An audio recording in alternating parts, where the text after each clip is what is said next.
nipige hodi Mwanza kwenye kituo hiki, na naomba mnikaribishe sana. Baada ya shukrani hizo, ndugu zangu, kwa mapokezi, nimefurahi sana kuingia kwenye mkoa huu muhimu, na mkoa huu mimi nauhesabu kama nyumbani.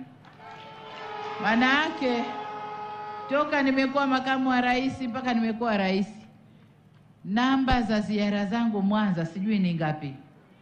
Nakuja mara nyingi sana. Kwa hiyo Mwanza mimi ni nyumbani.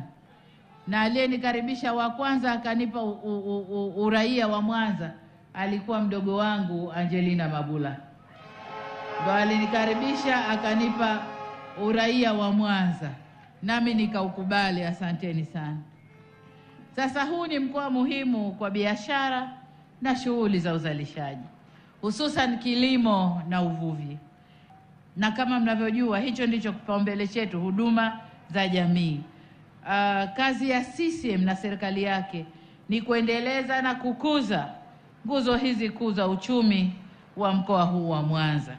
Lakini nguzo kuu za uchumi zinatanguliwa na maendeleo ya jamii, kwa sababu lazima kwanza utengeneze elimu ya jamii, afya ya jamii, jamii ipate maji, ipate afya bora, jamii ipate matibabu, lakini pia jamii ipate umeme, kurahisisha kazi, uzalishaji na pia usalama wa maeneo.